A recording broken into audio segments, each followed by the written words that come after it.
Hi అండి. ఈరోజు నేను పాయసం చేస్తున్నాను. అప్పటికప్పుడే చేసేస్తున్నాను. ఎందుకంటే ఈరోజు వెదర్ చాలా కూల్గా ఉంది. ఇలా కూల్ టైంలో పాయసం చేస్తే చాలా బాగుంటుంది కదా. నాకు ఎప్పుడు పాయసం చేసినా మా తమ్ముడే గుర్తొస్తాడు ఫన్నీ వేలో. ఎందుకంటే మా 9th క్లాస్ ఆ స్టడీలో అనుకుంటా మా తమ్ముడు బర్త్డే అనమాట. మా తమ్ముడు బర్త్డే నా బర్త్డే ఒకే మంత్లో ఉంటుంది. అయితే ఒకసారి వాడు ఏం చేశాడంటే, అక్క నా బర్త్డేకి పాయసం చెయ్యక్క అన్నాడు.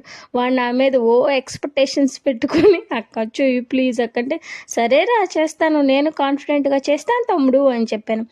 ఏమైనా చిన్నప్పుడు అక్కలంటే తమ్ముడికి అదొక భరోసాలా ఉంటుంది కదా. మా అక్కకి అన్నీ తెలుసు అని, తమ్ముడికి అలానే ఉంటుంది, చెల్లెలకి అలానే ఉంటుంది. ఇద్దరికి మా అక్కకి అన్నీ తెలుసు అనుకుంటారు, కానీ ఏం తెలియదన్న విషయం అది నాకు మాత్రమే తెలుసు. ఆ రోజు పాయసం చేశాను. ఎలా అంటే ఫుల్ వాటర్లో సేమ్యాలు సగ్గు బియ్యం ఏరుకునేలా ఉన్నాయి. వాడు తర్వాత వాళ్ళ ఫ్రెండ్స్ వెళ్ళాక ఏడ్చి, నువ్వు చూడు ఇలా చేసావు, నా ఫ్రెండ్స్ ముందు నా పరువు తీసావు అని తెగ ఏడ్చాడు.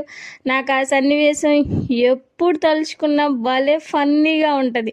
ఎప్పుడు పాయసం చేసినా మా తమ్ముడికి నేను చిన్నప్పుడు చేసిన ఇవన్నీ నాకు గుర్తొస్తూ ఉంటాయి. అంతే కదా ఫ్రెండ్, ప్రతి తమ్ముడు చెల్లెలకి అక్కకి అన్నీ తెలుసు, అక్కకి అన్నీ మొత్తం తెలుసు అని అనుకుంటూ ఉంటారు. కాన్ఫిడెంట్గా ఉంటారు, మా అక్కకి మొత్తం తెలుసు అని. అలాంటప్పుడు వాళ్ళ కాన్ఫిడెంట్ మనం పోగొట్టకూడదు కదా. చిన్నప్పుడు అలా చిన్న చిన్న సన్నివేశాలు ఈ పాయసంతో గుర్తు చేసుకున్నాను.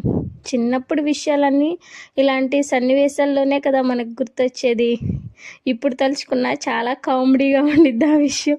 నాకు ఎందుకో చాలా ఫన్నీ వేలా అనిపించింది, మీతో షేర్ చేసుకోవాలనిపించింది, అందుకనే